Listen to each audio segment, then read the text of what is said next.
Muito bem, gente. Agora a gente vai ter uma entrevista importante aqui. A gente vai entrevistar a Nízia Trindade, ex-ministra da Saúde e pré-candidata a deputada federal pelo PT no Rio de Janeiro. Vou trazer aqui meus companheiros Marcelo Auler e Aquiles Lins. Bom dia, Marcelo Auler, tudo bem?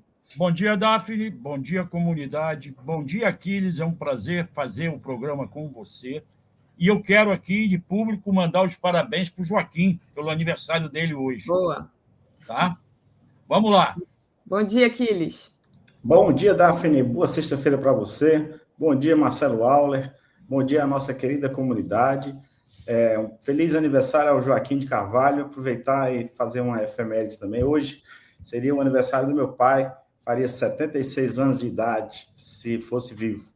Ele morreu em 2022, no âmbito da pandemia. Então, memória aí de seu João de França, meu pai, que também aniversariaria hoje. Está sendo honrado o seu João, porque a gente vai entrevistar a ministra da Saúde, que tanto a gente defendeu o SUS aqui durante a pandemia, e eu acho que é uma das bandeiras da Nízia também, a defesa do SUS. Queria agradecer ao Francisco, que também manda um feliz aniversário para o Joaquim. Vou trazer a nossa convidada aqui, gente. Deixa eu só tirar esse banner para a gente fazer... Bom, depois, vamos lá.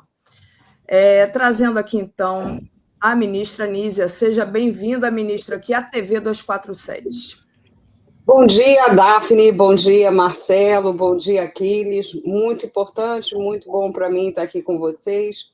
Ouvi a introdução, então deixo aqui também, Aquiles, o registro aí em memória de seu pai. Né? Perder Obrigado. o pai no período de pandemia é muito duro, né? Muito difícil mesmo. Foi. Ministra, bom, eu vou começar lhe provocando, como eu sempre gosto de fazer, apesar do nosso amigo Pedro reclamar que eu lhe provoco muito. Né? Verdade, Marcelo. A senhora foi ministra e uma das coisas que disseram que a senhora fez uma belíssima administração, mas não tinha o tato político para lidar com os políticos, por exemplo, do Rio de Janeiro, que assaltaram os hospitais federais na gestão do Bolsonaro.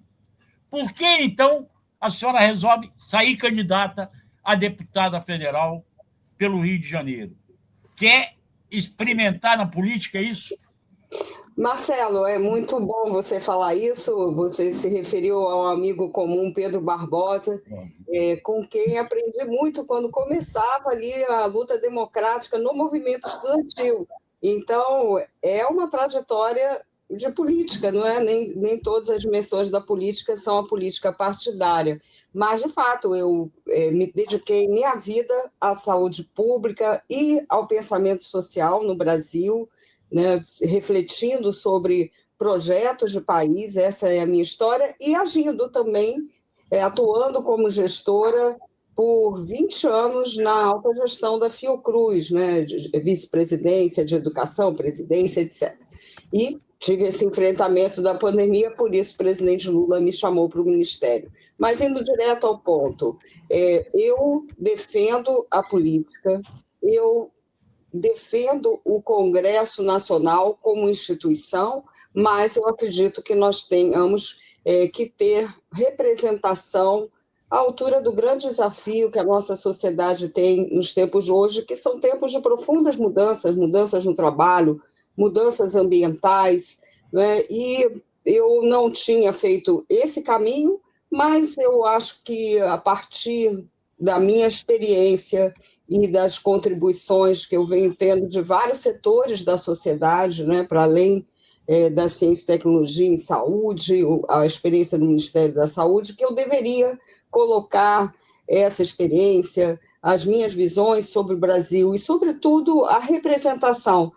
Marcelo, e criou-se esse mito, né, que opõe a técnica, a política. Eu recebi parlamentares, lideranças políticas, todo o tempo no Ministério da Saúde, tive excelentes experiências com bancadas de todos os partidos em vários estados. No caso do Rio de Janeiro, né, que vive a crise que nós sabemos, eu enfrentei um dos maiores desafios, que foi a reconstrução dos hospitais federais, que Muitos estavam com metade dos leitos precariamente funcionando, uma situação muito bem descrita na pandemia de Covid-19, hospitais que não atenderam a nossa população naquele período em que eram mais necessários. Então, eu acho que eu certamente mexi com interesses quando a gente faz a política do SUS, que foi a política que eu fiz. Mas eu nunca fui uma pessoa de negação da política, muito pelo contrário. Apenas estava em outro espaço muito importante para o Brasil, primeiro no campo da saúde coletiva, na Fiocruz, depois integrando os 2 anos iniciais do governo do presidente Lula, e conversei com parlamentares o tempo todo. Tive boas propostas vindas, como eu disse, de várias bancadas, nunca me furtei com essa política. Mas eu tenho uma defesa de equilíbrio de poderes, sem dúvida, né? Eu acho que o Congresso, a sociedade tem que discutir o papel dos poderes, o executivo precisa ser fortalecido, porque as políticas públicas não podem ter descontinuidade. E, sobretudo, eu sempre defendi a forte participação social na definição dessas políticas públicas. E o SUS tem essa referência, porque, por lei, né, nós temos o Conselho Nacional de Saúde e a participação social faz parte desse projeto. A seu favor, espera aí, só um minuto aqui. A seu favor, diga-se de passagem que a senhora pode ter tido dificuldade com os políticos do Rio, que nós estamos vendo agora quem são, né? Essas operações da Polícia Federal. Não são para pessoas civilizadas para sentar na mesa e negociar. Eu, assim, Marcelo, vejo assim, tem parlamentares excelentes no Rio de Janeiro, mas a parte da bancada, naturalmente, bancada de apoio ao presidente Lula, que foi muito importante, devo dizer também, né, porque a coisa não é assim tão simples, foram muito importantes durante a pandemia, por isso eu consegui a medida provisória, à época do governo Bolsonaro, para produzir a vacina. Eu estou contando isso no livro, Marcelo, que vai ser lançado agora no dia 22 de junho. Tá? Qual é o livro? Tem a capa dele? Ainda não. Vou ter semana que vem, chama-se Ainda há Tempo, né? Mas já, daqui a pouquinho já vou ter, e a gente pode até conversar sobre ele se vocês tiverem interesse, porque eu conto a minha experiência na pandemia e falo de visões de futuro. Mas é só para dizer que eu acho assim, Marcelo, só para concluir isso, eu sou muito crítica a esse slogan Congresso Inimigo do Povo. Eu acho que não é isso. Eu acho que nós temos que, junto com a reeleição do presidente Lula, melhorar essa representação, né? Nós já tivemos o Congresso, como foi o caso da Constituinte, da própria criação do SUS, com papel muito positivo. Espero que consigamos agora, com toda a luta política liderada pelo próprio presidente, alcançar a redução da jornada 6x1. Então, é uma luta frequente. Mas houve, a partir de 2015, junto com o impeachment da presidenta Dilma, fruto de um golpe parlamentar, muito bem estudado por Vanderlei Guilherme dos Santos, entre outros cientistas políticos, mas eu vejo assim que nós perdemos muito ao ter uma distorção desse papel legislativo com estatutos de emendas impositivas, né? Eu vivi a questão de acabar o orçamento secreto, mas continuar, não é, essa pressão, e o legislativo precisa cumprir o papel maior dele, que é produzir leis que façam o país avançar na pauta social, na soberania, e não que seja essa gestão de emendas que muitos fazem de forma positiva, não é uma crítica moral à conduta individual dos parlamentares, é uma visão política institucional daquilo que nós temos que mudar em benefício do Brasil. Antes de Aquiles falar, queria agradecer aqui ao Ricardo Souza, seu aluno, Nízia. Nízia foi minha professora e também participou da banca do meu doutorado sobre Capistrano de Abreu. Eu tenho esse livro, e a ciência oitocentista, grande intelectual, presidenta da Fiocruz e ministra. Obrigada aqui ao Ricardo. Vai, Aquiles, é contigo. Ministra Nízia, um prazer estar aqui na TV 247 conosco, com a nossa comunidade. Dizer que, fazer uma observação sobre essa provocação do Auler, sobre a acusação de não ter um trato, vamos dizer assim, com a classe política.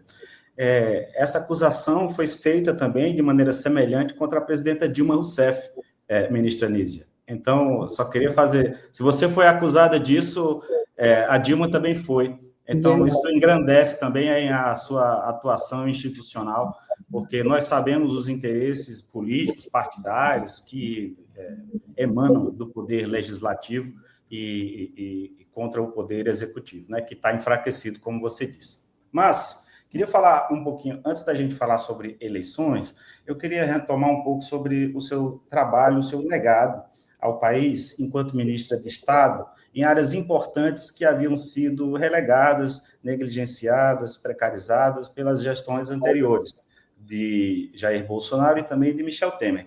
Eu queria que você falasse um pouco sobre a importância que foi, primeiramente, a retomada da vacinação. O Brasil teve uma campanha imensa de mobilização, de atualização do calendário vacinal, principalmente em crianças, e houve um avanço significativo nesse cenário comparado com o 2022.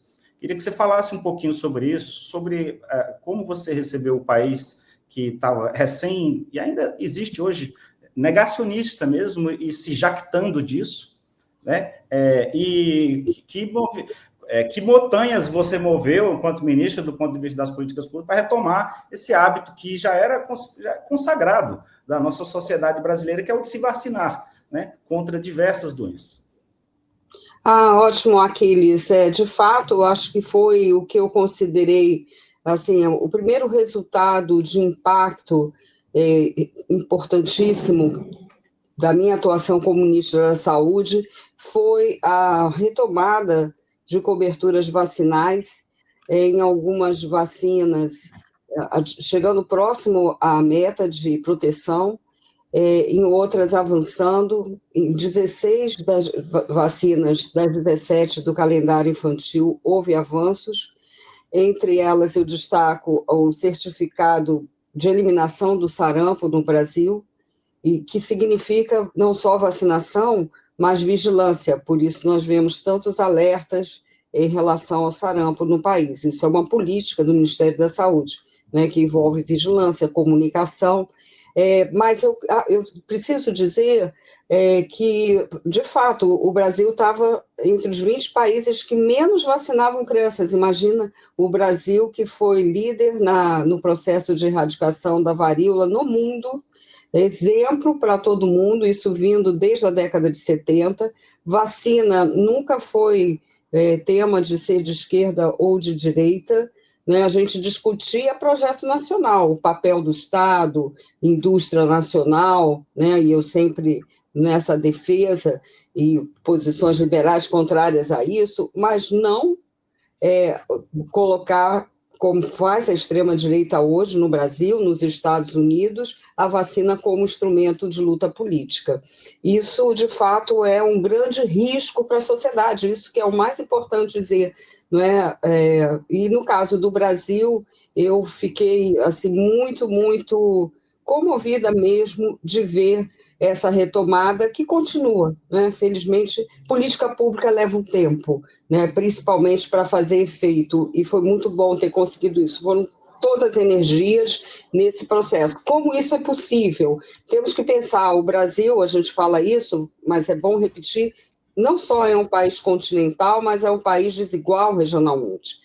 E eu procurei fazer políticas adequadas para cada região. E, sobretudo, recuperar a confiança no Ministério da Saúde e uma confiança entre estados e municípios, né? Então, a retomada da vacinação envolveu um planejamento em que a Organização Pan-Americana de Saúde, as sociedades médicas participaram. Eu trouxe a comunidade científica de volta para o Ministério, né? Vocês sabem tudo o que aconteceu no governo negacionista, e com essa força foi um caminho, foi até a primeira ação, junto com a redução da fila para cirurgias eletivas, anunciada por mim, pelo presidente Lula, junto com os governadores, né, comprometendo os entes estaduais. Então, é um movimento, né? E foi possível também com comunicação, combate à fake news, mas com muita ação local. E no segundo ano, com outro fator muito importante,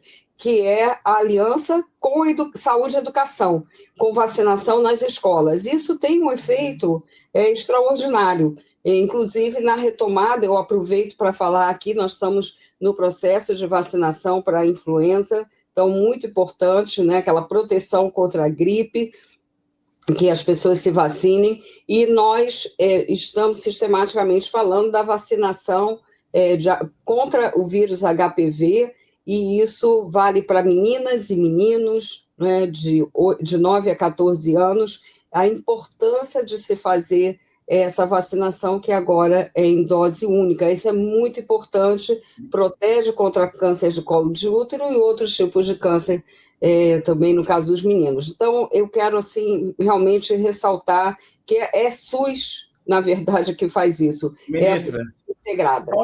Desculpa, só uma última questão, sobre a vacinação contra a dengue. Porque eu vou dizer para você que eu morei no estado do Tocantins durante 10 anos, que é um estado que tem uma coisa crônica com a dengue, está liderando, inclusive, os casos atualmente na contramão do território brasileiro, e sofri já, meu filho que mora lá até hoje também já pegou dengue. A primeira chegada da vacina, queria que você falasse sobre isso, vai atender populações que convivem com isso há décadas, sem a mínima perspectiva de se livrar disso, né? E ainda mais em dose única. Eu vou aproveitar e, antes da senhora responder, vou fazer a minha questão também. Durante a sua trajetória na Fiocruz, ministra, e no Ministério da Saúde, a senhora defendeu o fortalecimento da produção nacional de medicamentos e vacinas. E aí eu pergunto, né? O Brasil está preparado hoje para responder a futuras emergências sanitárias? Só para aproveitar o ensejo aí da vacina. Ótimo. Bom, a segunda pergunta envolve até o raciocínio que vai além dessa capacidade nacional de produção, mas que é um fator fundamental. Você tem toda a razão, Daphne. Mas, começando com a dengue, que se casa, né? A dengue hoje é um problema mundial, é importante dizer isso, não para não ter um olhar específico sobre o Brasil, mas entender a ligação entre saúde e mudança climática. Eu quando era ministra, cheguei a ser interpelada pela ministra da Saúde do Uruguai à época para ajudar o Uruguai, que pela primeira vez estava enfrentando dengue. Então, dengue hoje está em todos os continentes, claro, com maior concentração nas Américas, na América Latina, na África e em parte da Ásia. É um grave problema de saúde pública em muitos países. No caso, eu enfrentei a maior epidemia de dengue na história do país, e isso tudo é resultado de mudança climática, mas também de desestruturação nas ações dos agentes de endemias que não estavam sendo devidamente apoiadas, da atenção primária. Então, a gente tem que olhar a visão SUS, né? Olhar que não é nunca um fator isolado. E agora a vacina, né, que você pergunta. Bom, aí vou a resposta para a Daphne. Nós, em 2023, incorporamos, quando a gente fala incorporar, significa o Estado brasileiro assumir a responsabilidade pelo SUS de dar acesso à população de uma nova tecnologia, ou de uma tecnologia existente, mas que não estava disponível no Sistema Único de Saúde. O que nós fizemos? A aquisição da vacina Qdenga, né, que é uma vacina em 2 doses, com uma capacidade de produção do fabricante muito limitada. Então, fizemos todo um plano para tentar, via parcerias no Brasil, com laboratórios públicos, no caso era a Fiocruz, né, que tinha essa agenda, ou com laboratórios privados, para ampliar essa produção. Mas havia várias questões técnicas, né, que não é o caso de falar aqui, que criaram obstáculos para isso. Ao mesmo tempo, desde 2023, o presidente Lula lançou, e eu, como ministra da Saúde, coordenei o esforço de retomada das ações do Complexo Econômico Industrial da Saúde. Qual a importância disso? Exatamente, Daphne, na linha do que você perguntou, ter a meta de redução das importações de insumos de saúde, de chegar a 70% de produção nacional. Isso não agora, no final dessa gestão, mas numa meta até 2030, mas avançando nessa questão. E tivemos muitos avanços nessa área. E a vacina de dengue, desenvolvida pelo Instituto Butantan, é uma das expressões disso, porque é uma vacina que se mostrou eficaz e segura, é uma vacina em dose única, o que facilita muito a administração, e é produto da ciência nacional. Agora, o Butantan também precisou fazer uma parceria com a WuXi, na China, o laboratório que foi certificado pela Anvisa, graças à minha atuação, à época presidente da Fiocruz, no esforço do insumo para a vacina produzida na Fiocruz, né? Então, vocês veem que as coisas são ligadas. Isso permitiu que fosse mais rápido esse processo com o Butantan. Nós falamos de rotas tecnológicas, tem que ter um acúmulo, e não é só equipamento, é o conhecimento, é a formação de pessoas aptas a esse desenvolvimento. Então, o Brasil, aí voltando à questão da Daphne, avançou de 2023 para cá muito. É a retomada da Hemobras, é o fortalecimento do Instituto Butantan, da Fiocruz, que acabou de receber a visita do presidente Lula e vai iniciar todo o processo de desenvolvimento e produção de um tratamento para alguns tipos de câncer de ponta, importantíssimo. Né? Eu queria falar sobre isso, ministra, mas antes eu quero fazer um adendo aqui. A senhora sabe que a Daphne é neta do Vital Brasil, que fundou o Butantan, né? Olha, Daphne, não. Eu falei para ele aqui que eu estava com vontade de chorar com a senhora falando do Butantan. Ah, que legal, Daphne. Bom, eu tenho um amigo que escreveu sobre essa história. Vou te mandar um livro, então, se você não o conhece ainda. Então, sim, ministra, eu queria que a senhora falasse dessa visita do Lula ao... Teve um lado político que foi excelente, que foi a força que ele deu para o governador interino, o Ricardo Couto, mas qual é a importância desse centro de desenvolvimento que ele criou, que foi aplicado uma boa grana ali e vai tratar de doenças de células, é isso? Eu vou explicar, Marcelo. Então, só para fechar que uma coisa casa na outra, né, o que eu estava respondendo a Daphne. Então, com essa retomada do complexo, Marcelo, a gente teve como uma das prioridades a dengue, pelo desafio sanitário que é o câncer, né, também tratamentos para o câncer, e isso também é importantíssimo, até porque vocês estavam falando sobre isso há pouco, dizer que o Brasil poderia estar muito mais avançado, não na parte de desenvolvimento científico, que eu acho que nós temos tido muito desenvolvimento, mas na parte da política industrial que tem que vir junto. Né? E, assim, há 20 anos, na Fiocruz, a gente luta para construir um centro de biotecnologia na região de Santa Cruz, no Rio de Janeiro, no bairro de Santa Cruz, no Rio de Janeiro, para ampliar essa produção, né? Que também é um gargalo, né? Você precisa ter o desenvolvimento científico, mas precisa ter o produto. Então, assim, eu estou falando disso porque para as pessoas verem, né? É um complexo mesmo. E, então, o Butantan, com essa vacina, está dando essa contribuição e o Complexo Econômico Industrial da Saúde vai permitir desenvolvimento em várias áreas. Sobre a visita do presidente Lula. O presidente Lula visitou o Rio, a Fiocruz, né, para inaugurar o Centro de Desenvolvimento Tecnológico em Saúde. E esse investimento, aí eu vou explicar depois, tá? Porque foram duas ações. Ele veio para entrega de veículos, né, do Caminhos da Saúde para vários municípios aqui do estado do Rio de Janeiro.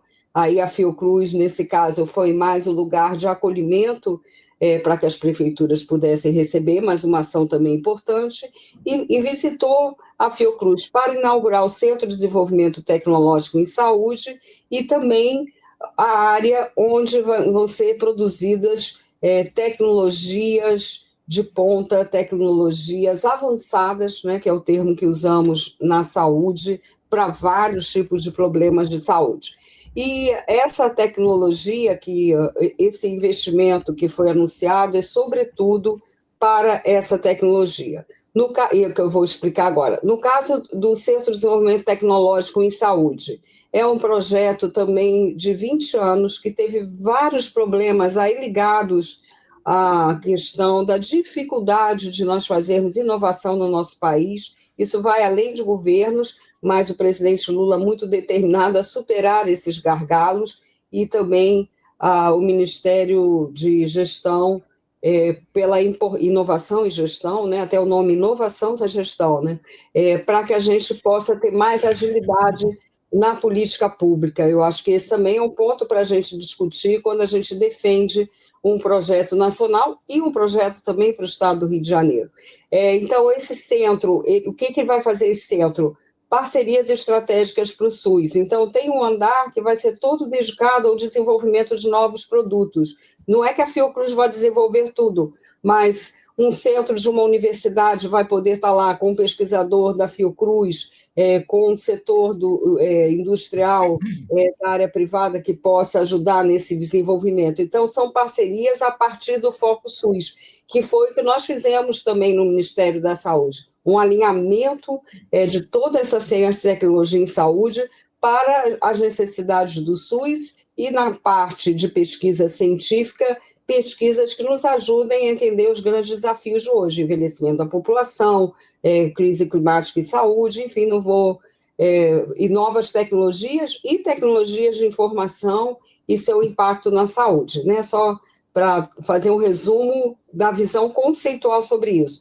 No caso dessa terapia, o presidente visitou a área, eu fiquei até com pena que eu não consegui visitar, porque a visita tinha que ser muito restrita mesmo, mas foi um investimento feito também pelo Ministério da Saúde, aqui na Fiocruz, no Instituto Butantan, de novo, Daphne também, né, onde tem o desenvolvimento dessa terapia. É uma terapia chamada CAR-T-cell. O que é feito é usar o sistema imunológico, e são extraídas células, né, a partir da extração de sangue dos pacientes, e aí elas são preparadas, né, para responder o sistema imune, né, responder a um fator, no caso, ligado à doença, e o que tem se visto é o recrudescimento, de fato, uma remissão de vários tumores, principalmente o que tem sido visto, ela ainda está em fase experimental, né? Então, os casos que são vistos são casos de pessoas que já não tinham perspectiva de outro tratamento e que mostrou um resultado muito, muito importante, mas está numa fase experimental de acompanhamento, no caso da Fiocruz vai entrar em estudo clínico, no caso do Instituto Butantan já está em fase clínica, ou seja, vendo, né, todas essas questões de eficácia e segurança. Mas estava lá conosco o Paulo Peregrino, que é uma pessoa de grande valor, que tem usado o caso dele para defender esse tipo de tratamento no SUS. E ele teve uma remissão dos tumores que estavam se apresentando, muito importante, e continua aí em tratamento, mas com esse avanço, com essa grande esperança que esse tratamento representa. Então, o investimento é uma terapia de futuro. O câncer hoje é uma grande preocupação, mas a gente devia falar até cânceres no plural. Então, não é uma bala mágica, como a gente diz, para todos os tipos de câncer, mas para linfomas, né, para leucemia, para outros tipos de câncer, tem mostrado resultados muito favoráveis. O Brasil precisa ter esse desenvolvimento. No setor privado, a estimativa é um custo de 2 milhões de um tratamento, imaginem. E isso feito pelo SUS, ofertado às pessoas, como né, a visão inclusiva do Sistema Único de Saúde. Ministra, sobre essa herança maldita de desinformação, disseminação de notícias falsas da extrema-direita, né? Durante a pandemia, o Brasil assistiu a isso de uma maneira assim, grotesca, a ponto de transformar o personagem Zé Gotinha em alvo de ataque e popularizar aquelas narrativas absurdas que quem tomasse vacina podia virar jacaré, que tinha chip sendo implantado. Hoje, após a recuperação das coberturas vacinais no país, como é que a senhora avalia o desafio de combater a desinformação na área da saúde?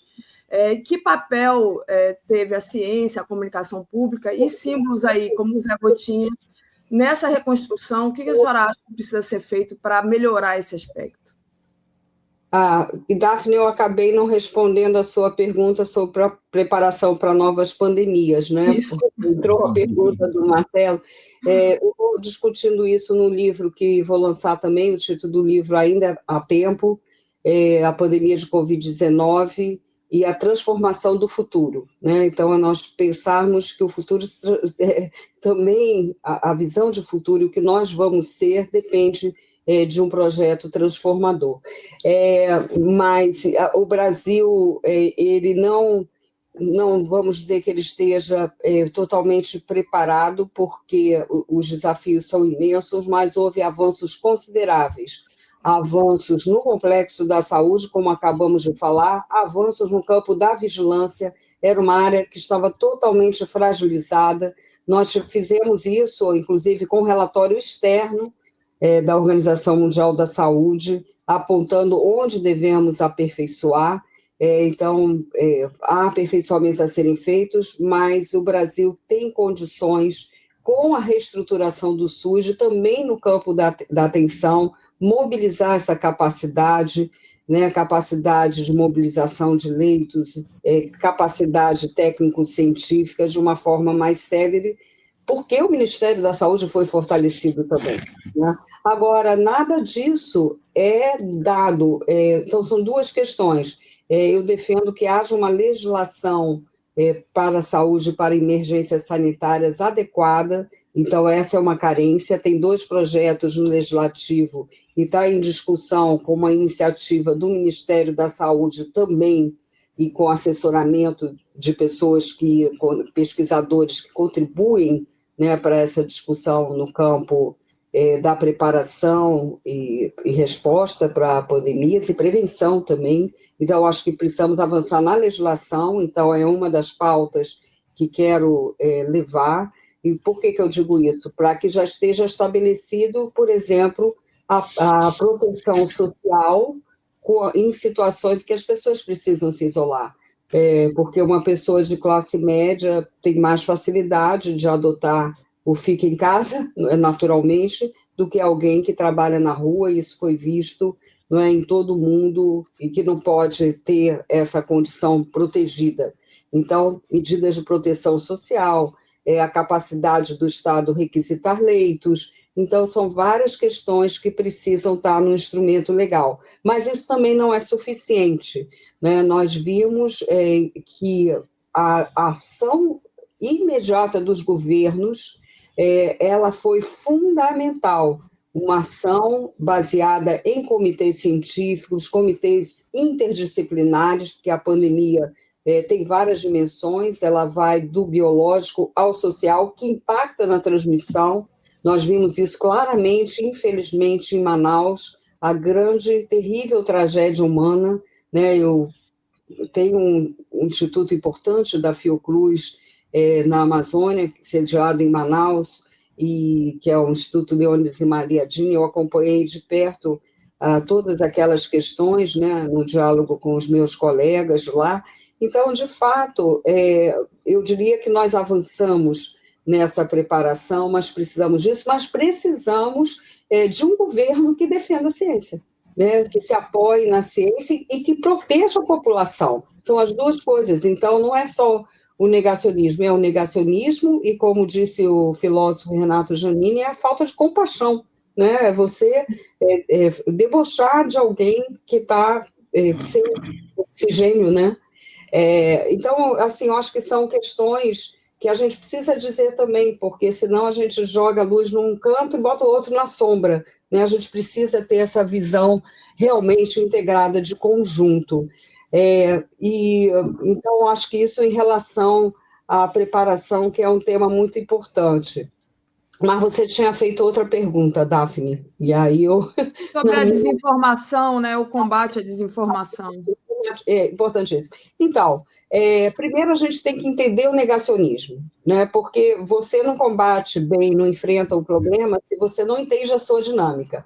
O negacionismo é uma estratégia, né? Uma estratégia que está em curso no Brasil, em vários países, principalmente onde há governo de extrema-direita. Eu digo principalmente porque outros atores se associam, e nem todos com posições ideológicas muito claras. Então, infelizmente, parte dos médicos também foram atores nesse processo. Houve um negacionismo médico, e isso tem sido estudado, eu comento isso no meu livro também.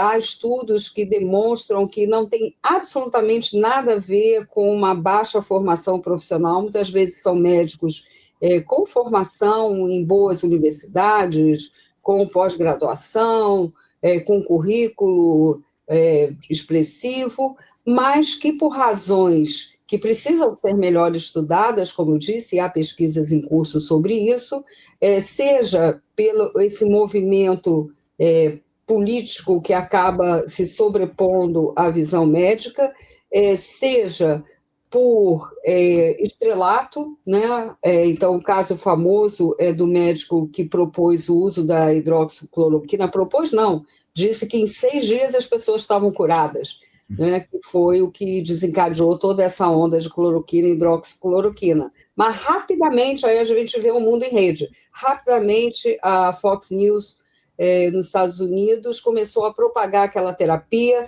Trump começou a falar dela, Bolsonaro no Brasil, né? Então, é uma estratégia, e é uma estratégia de promover negacionismo e anticiência, né? Ou anti-ciência, tal como do ponto de vista não só do conhecimento especializado, mas da ética nós defendemos, né? O mundo avançou muito, por exemplo, em termos de pesquisa clínica. A pesquisa clínica tem dimensões éticas importantes, e esse foi um avanço, por exemplo, que se tornaram mais fortes na relação com a sociedade também. O caso clássico é HIV/AIDS, né, que ajudou muito ao desenvolvimento das pesquisas clínicas e da interação com os pacientes, suas famílias, né? Então, não é uma ciência encastelada, como a gente diz, numa torre de marfim, é uma ciência cidadã, e isso tudo, eu acho que é uma estratégia que a gente precisa fortalecer no combate à fake news, ao negacionismo, à desinformação. Ao mesmo tempo, temos que punir ações criminosas, então, por isso, eu saudei com muita força toda a legislação ligada ao uso das redes, da internet, a corresponsabilização das plataformas, como agora nos casos do incitamento à violência contra nós, mulheres. Portanto, assim, precisa estudar esse fenômeno para combater melhor, mas já existem formas de combate. Quando eu estava no governo, junto com Casa Civil, com a Secretaria de Comunicação do governo, com toda a área jurídica, a AGU, nós desenvolvemos um programa para esse combate, né? E buscando também levar informação de qualidade para as pessoas. Há também, além do lado punitivo, que precisa haver quando há crime, naturalmente, tem que ter, né? O lado pedagógico, né? De chegar mais com a informação de qualidade para a população. Me esforcei muito nesse sentido quando estava no Ministério da Saúde, mas eu vejo isso também como uma missão que a Sociedade Brasileira de Progresso da Ciência, a Academia Brasileira de Ciência, cada um de nós como cidadãos, né, e eu acho que 247, até quero dizer isso, é um canal muito importante para a gente levar essas mensagens à população. Muitas vezes as pessoas são iludidas mesmo, né, porque a falta de confiança é muito presente na nossa sociedade. Nós temos que combater isso com informação e com diálogo. Não é só informação, é um ambiente que favoreça que as pessoas sintam que há caminhos para resolver as suas questões de saúde, o cuidado, a prevenção. Eu acho que isso também requer muito diálogo com a sociedade. Aquiles, é você? Ministra Nízia, queria falar sobre um tema que são as drogas. Como parlamentar, qual será a sua posição defendida acerca da descriminalização, liberalização, desestímulo? colocar o assunto no âmbito da saúde pública, tirar do âmbito da Secretaria de Segurança Pública. A gente recebeu a notícia que o governo dos Estados Unidos vai classificar organizações criminosas brasileiras como terroristas, e isso está, obviamente, incluído no contexto do debate da guerra às drogas, que é uma guerra que as drogas vencem a cada ano, essa guerra às drogas, né? Enquanto intelectual, pesquisadora, mas também como política, como é que você vai encarar esse tema? Bom, primeiro falar do absurdo e dos riscos envolvidos nessa classificação como terroristas, abrindo espaço para que intervenções como nós vimos feitas com base nesse tipo de argumento em outros países, no caso da Venezuela, e isso sempre na pauta, também em relação ao Brasil. Nós temos que defender nossa soberania e as políticas de segurança, e houve passos importantes, ainda que não suficientes, né, no nosso governo. Eu digo nosso porque me sinto também como cidadã, parte defensora desse governo e de sua continuidade, mas temos que avançar mais nisso. Então, não podemos admitir, né, o Brasil precisa, como disse o embaixador Celso Amorim, de cabeça erguida, defender e fazer sua política. Para isso foi proposta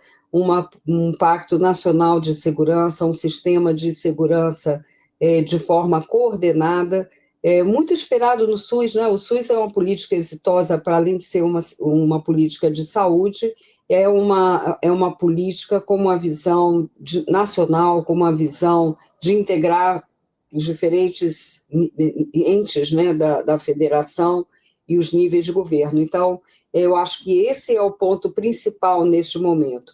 Por outro lado, eu venho de uma instituição, a Fiocruz, que tem um importante papel nos estudos sobre o uso de drogas, as epidemias, e há caminhos apontados para que haja uma proteção efetiva da sociedade com políticas avançadas que protejam a sociedade e que aprofundem a discussão sobre que mecanismos punitivos devem ser usados, que mecanismos de proteção, de educação, de promoção da saúde são os mais adequados.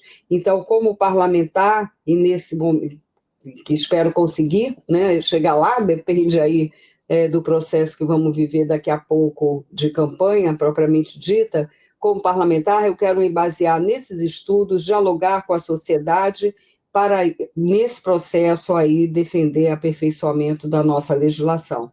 E também reforçar o que já está na pauta, né, a partir dessa iniciativa do presidente Lula e do Ministério da Justiça.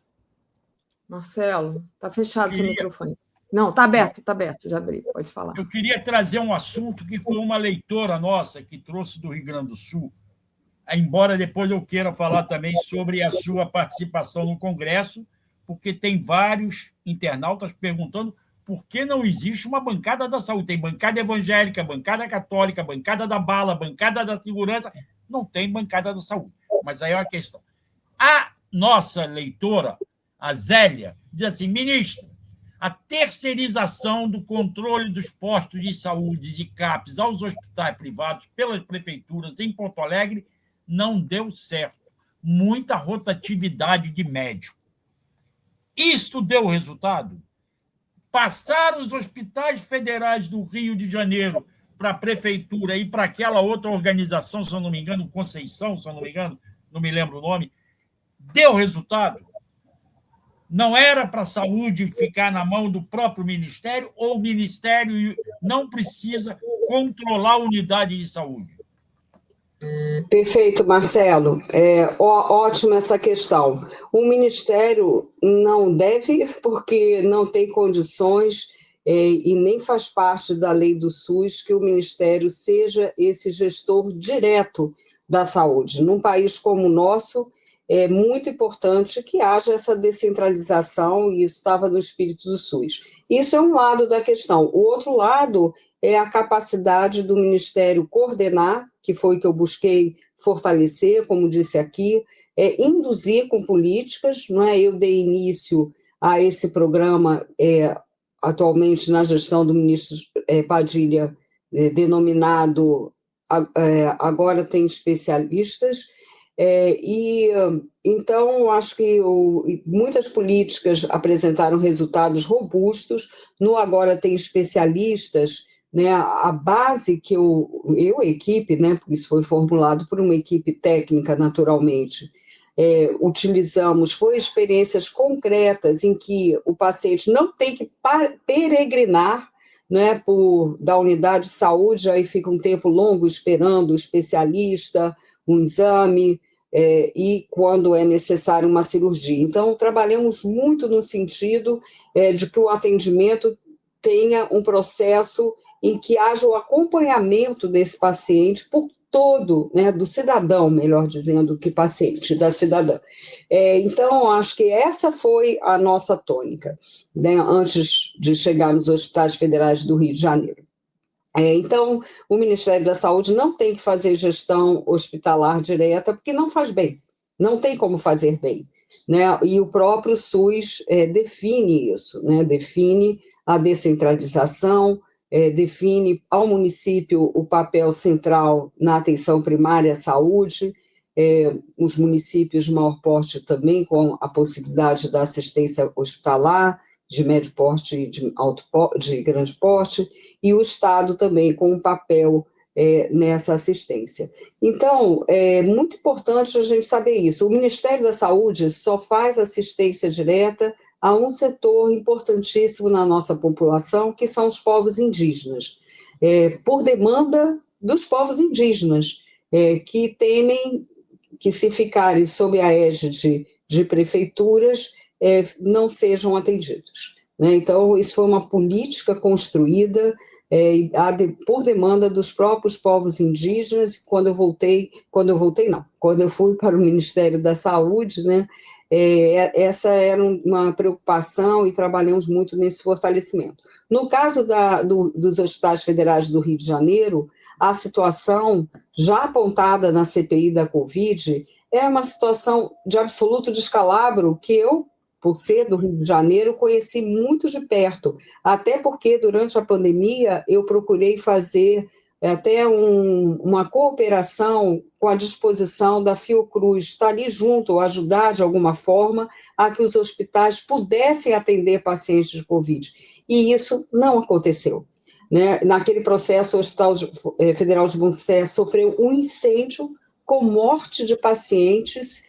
E esse hospital, que é uma grande referência, né, sempre foi uma grande referência ao lado dos servidores, são 6 hospitais federais, né, vindos da época dos Institutos Nacionais de Aposentadoria e Pensões, também ligados à lógica do Rio Capital, esses hospitais absolutamente abandonados, né? Então, é importante passar esses dados. O Hospital Federal de Bom Sucesso funcionando com menos da metade dos leitos, com áreas totalmente desativadas, sem capacidade de realização de transplantes, tudo isso voltou a acontecer. Esse grupo, Marcelo, que você mencionou, é o Grupo Hospitalar Conceição, que é um grupo que por lei, isso vem ainda do período militar, ficou vinculado ao Ministério da Saúde, isso foi durante o governo Geisel, e passou por várias transformações e se tornou um importante instrumento para o SUS,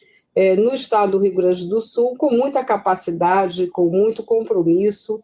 O controle é todo feito pelo Ministério da Saúde, que preside o conselho, e eu me aproximei muito dessa estrutura, né, principalmente ao assumir o Ministério da Saúde e querer usar todo o potencial a favor da população, e depois, com a grande tragédia no Rio Grande do Sul, o Grupo Hospitalar Conceição, dirigido pelo médico Barrichello, teve um papel extraordinário, me ajudou muito, não só naquilo que eles atendiam, mas nessa coordenação dos esforços, em apoiar o trabalho da Força Nacional do SUS. Quer dizer, então os desafios são gigantes. E no caso do Rio de Janeiro, o que o Ministério da Saúde fez foi uma política coordenada de juntar vários atores para resolver um problema que já foi tentada a solução de outras vezes. Já teve descentralização, aí voltou para o âmbito federal, aí teve intervenção, e as pessoas estavam dedicadas a resolver. Mas havia máfias dentro desses hospitais. No governo anterior, a CPI da Covid mostrou o nível que chegou essa situação, né, durante o governo Bolsonaro. Então, situações que são inadmissíveis. Não é possível que nós não tenhamos e não tínhamos radioterapia para tratar, aceleradores lineares para radioterapia e tratamento de câncer nesses hospitais. Agora tem o Hospital do Andaraí, fruto do Programa Nacional do Ministério da Saúde, de ampliar toda essa rede de atendimento às pessoas, à nossa sociedade.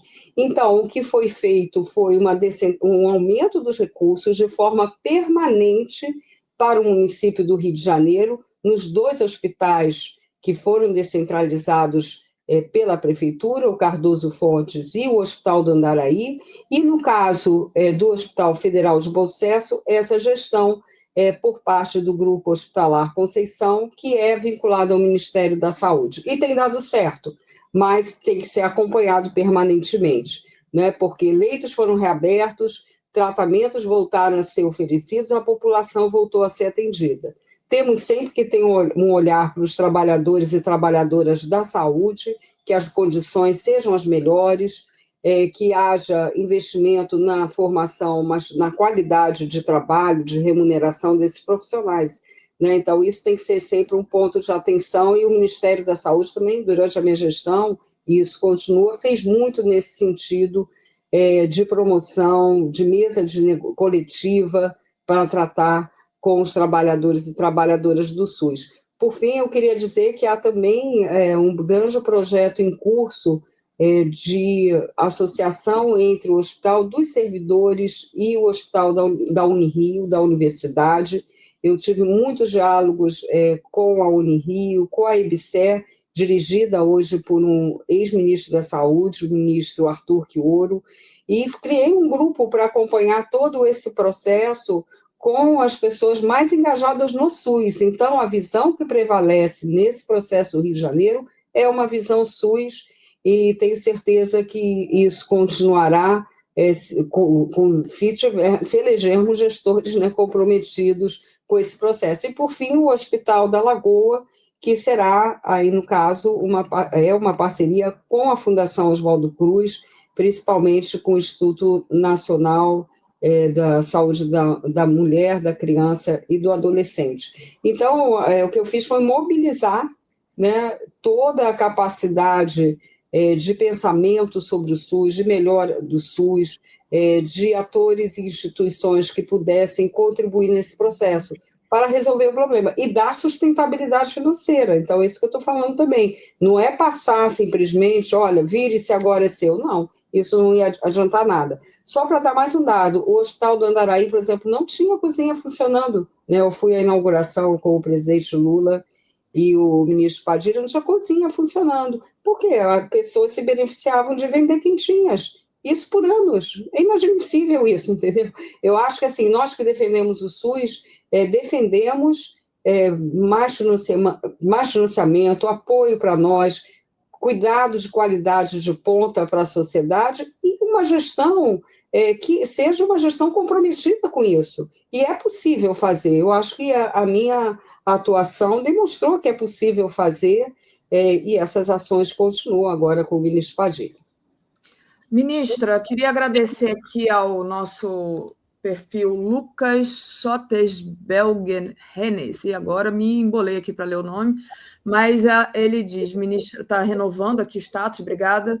Ministra Anísia é uma grande inspiração para mim, é minha colega de trabalho, estou no mestrado em Ciências Sociais, ótimo saber que estou do lado certo, então obrigada aqui pela renovação. E eu queria, a gente já está no finalzinho aqui do nosso tempo, né? Porque eu sou psicanalista e também, além de jornalista, eu queria perguntar para a senhora quais são hoje os principais gargalos da política de saúde mental no Brasil, porque já que foi tocado esse assunto da utilização de drogas, e uma coisa vem junto com a outra um pouco, né? Como construir uma abordagem que combine prevenção, cuidado, redução de danos, reinserção social, sem estigmatizar pessoas que enfrentam problemas relacionados à saúde mental e à utilização de drogas? E uma última pergunta. Agora, ministra, fora do Ministério, quais são os maiores desafios que a senhora acha para o próximo ciclo de saúde pública brasileira? Quais são esses desafios que a gente precisa enfrentar para garantir um SUS mais eficiente, universal, capaz de reduzir as desigualdades regionais? Muito bem, Daphne, acho que eu vou passar outra manhã aqui. Não, mas assim, eu queria agradecer muito a tua pergunta. Eu vejo que a saúde... O programa está aberto, viu? A senhora não vem mais porque não tem agenda. Nós já tentamos. A senhora não tem agenda, o que eu posso fazer? Mas o programa é aberto. Muito bem, Marcelo. Não, é porque tem que correr aí, né? Tem que fazer muita coisa, fazer a mensagem chegar a todo mundo, mas aqui é um canal muito importante para isso, Marcelo, sem dúvida. Mas, Daphne, eu acho que a saúde mental foi um desafio que eu acompanho há muito tempo, porque acompanho toda a luta, né? As referências, pessoas que nesses 40 anos que estamos aí discutindo, refletindo, comemorar mais no sentido de refletir, mas comemorar também a grande guinada que o Brasil tem, acabando com aquela política absurda, manicomial, né? A reforma, chamada reforma, a luta manicomial no Brasil, com avanços importantíssimos, mas com novos desafios hoje, né? Então, acho que, assim, o importante é também valorizar boas experiências e saber que se destruiu a rede dos CAPs. Eu encontrei muitos CAPs, para quem não sabe, são centros de atenção psicossocial, que fazem esse acolhimento, né, esse acompanhamento das pessoas. Eu habilitei vários centros no Brasil. Então, você diz, não tem opção para as pessoas. Não, você destrói e não tem opção mesmo, né? Então, eu procurei fazer isso tem continuidade, mas novos desafios surgiram. A questão do uso de álcool e outras drogas, da discussão de política de redução de danos e tudo isso que a gente discute, precisa realmente de uma política robusta, financiamento, acompanhamento de novas questões. Então, aos problemas que nós já tínhamos, né, se somaram outros. Eu acho que a gente vive uma sociedade onde infelizmente, muito fácil adoecer, né? Porque é o individualismo extremo, é uma mudança muito grande, né? Nós estamos vivendo um mundo... Eu tenho um amigo, Radalto Novaes, que ele fala não temos mais crise, é uma mutação, né? Porque nós estamos vendo mudança no mundo do trabalho, trazendo muita insegurança, né? Toda a questão de trabalhadores que não têm o horizonte que tiveram, né, os trabalhadores em outro momento, daí a importância dessa jornada 6x1, mas nós temos muitos trabalhadores também hoje, ainda que o emprego tenha aumentado, né, neste governo, e com uma baixa expectativa, né, com relação ao seu futuro. Então, tudo isso, e sempre esse futuro é visto menos, como a minha geração via também, por exemplo, a ideia de uma organização coletiva para alcançar melhores resultados. Então, tudo isso são condições que levam ao adoecimento nesse sentido, né, que eu estou falando. Então, são fatores que nós temos que trabalhar também com a promoção, né, da saúde mental, nesse sentido que eu falo. Além disso, se somam fatores novos de que seriam fatores evitáveis, como essa questão da disseminação do jogo eletrônico de apostas, bets, não é, que sem regulação, né, no governo presidente Lula se começou a fazer essa regulação, se aprovou uma lei, não se regulou numa área tão sensível, então são famílias endividadas, isso onde eu vou, as pessoas da área de saúde mental colocam isso. Então, acho que nós temos que defender os princípios, sim, da reforma psiquiátrica, da luta manicomial, isso é muito importante, eu acho que nós avançamos nesse sentido, mas temos que considerar o enfrentamento desses novos desafios, né? Eu não falei de um tema que eu quero colocar aqui ao final, né, que é o tema do envelhecimento também da população, né? Nós temos que avançar em políticas nessa área. Houve a aprovação de uma lei da política de cuidados, com forte envolvimento, especialmente do Ministério do Desenvolvimento Social, mas também com participação do Ministério da Saúde. Eu acho que essa é uma pauta, não apenas porque eu envelheci, né, mas a pauta do cuidado que nós temos que ter diante de uma sociedade que também vai num crescendo de aumento dessa população idosa e que a gente precisa ter políticas voltadas para ela, assim como avançamos no Estatuto da Criança e do Adolescente.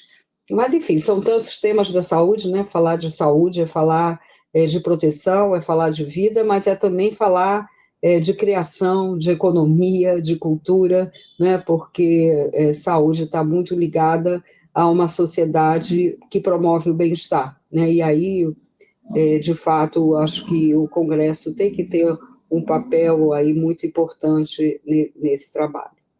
Bom, gente, a gente estourou o tempo aqui, mas foi maravilhoso. Queria agradecer, ministra, a sua presença, convidá-la mais vezes, assim que a senhora puder, tiver agenda, vir conversar aqui mais com a gente. Obrigada. Obrigada, Marcelo. Obrigada, Aquiles. Bom dia para todo mundo. Tchau, gente. Tchau. Tá Tchau. fechado o microfone, Marcelo. Tchau. Obrigada. Tchau, gente. Tchau.